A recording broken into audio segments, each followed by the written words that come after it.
தேவனை கர்த்தர் ரொம்ப நல்லவர். நம்ம இன்னைக்கு பார்க்க போகிறோம். கர்த்தரும் இரட்சகருமாகிய இயேசு கிறிஸ்து நாமத்தினாலே அன்பின் வாழ்த்துக்கள். எரேமியா 46வது அதிகாரம் 28வது வசனம் சொல்லுகிறது.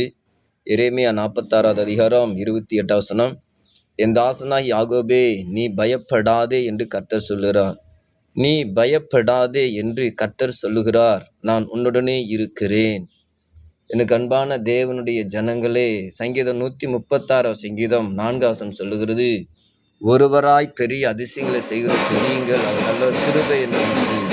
நம்முடைய தேவன் எபிரேயர் 13:8 சொல்லுகிறது, இயேசு கிறிஸ்து நேற்றும் என்றும் என்று மாறாதவர். இன்னைக்கு பார்த்தீங்கன்னு வச்சுக்கோங்களேன், அதாவது ஆதிகம் 34வது அதிகாரத்தில் சொல்லுகிறது, இன்னைக்கு அநேக ஜனங்கள் விழுந்து போகிறது. காரணம் என்ன தெரியுமா?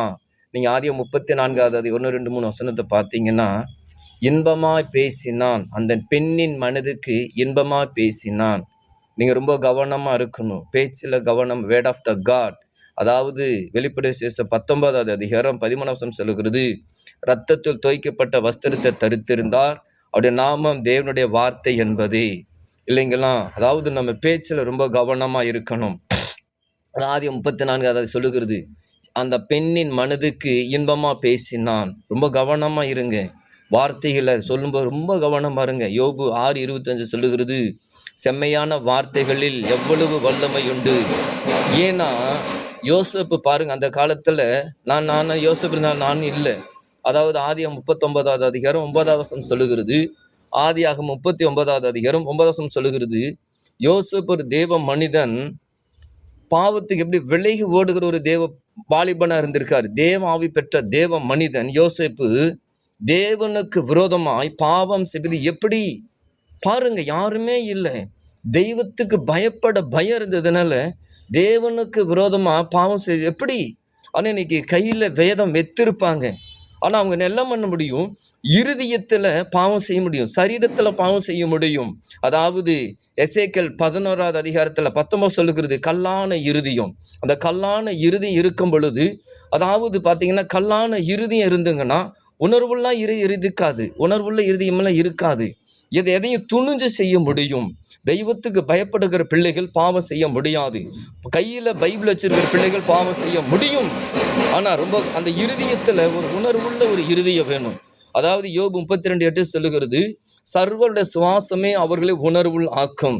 நம்முடைய தேவன் உயிரோடு கூட இருக்கிறது உண்மைனா நீங்கள் அந்த பிரசன்னத்தை உணர்ந்து கொள்ளணுங்க. அதாவது யோசுவா 1:5 சொல்லுகிறது, நீ உயிரோடு இருக்கும் நாளெல்லாம் ஒருவன் உனக்கு முன்பாக எதிர்த்து நிற்பதில்லை, நான் மோசறது போல் உன்னோடு கூட இருக்கிறேன், உனக்கு உன்னை விட்டு விலகு, உன்னை கைவிடுவதில்லை.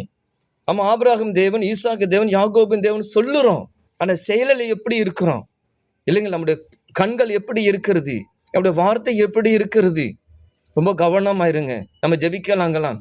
அன்பின் பரலோக பிதாவே, இந்த நாள் ஆசீர்வதிக்கப்பட்ட நல்ல ஒரு நேரத்திற்காக நன்றி செலுத்துகிறோம்.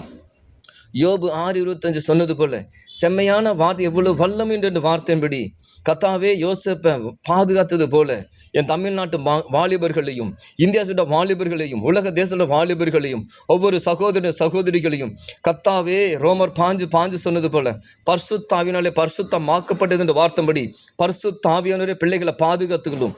தெய்வமே ஒவ்வொரு பிள்ளைகளையும் பரிசுத்த வாழ்க்கை வாழத்தக்க என் தேவனே கிருபை தாரும். ரோமர் 12:1 சொன்னது போல அப்படி சகோதரரே, நீங்கள் சரீரங்களை பரிசுத்தமும் தேவனுக்கு பிரியமான ஜீவ பலி ஒப்பு கொடுக்க வேண்டும் என்று வேண்டிக் கொள்கிறேன். இதுவரை நீங்கள் சேர்த்த புத்தியில் ஆறாது என்று வார்த்தைப்படி பிள்ளைகள் ஒவ்வொரு நாளும் தங்களுடைய சரீரத்தை ஒவ்வொரு நாளும் புதிய எண்ணங்களோடும், புதிய நினைவோடும், புதிய யோசனையோடு செயல்படத்தக்க கர்த்தாவே வாலிபர்கள், தாயில்ல தகப்பன் அநேக பேர் கலங்கி கொண்டிருக்கிற ஒவ்வொரு பிள்ளைகளையும் சங்கீதம் 3:5 சொன்னது போல் ஆண்டவரே, நான் படுத்து நித்திரை செய்தேன், விழித்து கொண்டேன், கர்த்தர் என்னை தாங்குகிறார் என்று வார்த்தைப்படி கர்த்தாவே ஒவ்வொரு வாலிப பிள்ளைகளையும் நீரே தாங்கி வருகிறது தயவுக்காக நன்றி செலுத்தினோம். சங்கீதம் 27:10 சொன்னது போல என் தாய் என் தகப்பனை கைவிட்டாலும் கர்த்தர் என்னை சேர்த்து கொள்ளுவார் என்ற வார்த்தைப்படி பிள்ளைகளுடைய வாழ்க்கையில, ஒவ்வொரு வாலிபன் சகோதர சகோதரியுடைய வாழ்க்கையில என் தேவன் பெரிய காரியங்களை, பெரிய திட்டத்தை வைத்திருக்கிறதற்காய் நன்றி செலுத்துகிறான். யோபு 37:5 சொன்னது போல தேவன் தம்முடைய சத்தத்தை ஆச்சரியமாக குமுற பண்ணுகிறார், நாம் கிடைக்க கூடாத பெரிய காரியங்களை செய்கிறான் வார்த்தைப்படி பிள்ளைகளுடைய வாழ்க்கையில கர்த்தர் பெரிய பெரிய காரியங்களை செய்ய போகிறதற்காய் கொடாகொடி நன்றி செலுத்துகிறோம். பிள்ளைகளை பரிசுத்தமா ஜீவிக்கத்தக்க அந்த யோசேப்பு ஜீவித்தது போல, அன்றைய யோசேப்பு செயல்பட்டது போல பிள்ளைகளை பரிசுத்தமா வாழத்தக்க என் தேவனே நீர் மகிமைப்படுவீராக. உங்க கருத்துல ஒப்பு கொடுக்கிறோம். கர்த்தர் இயேசு கிறிஸ்து நாமத்தில் கேட்கிற நல்ல பிதாவே, ஆமென்.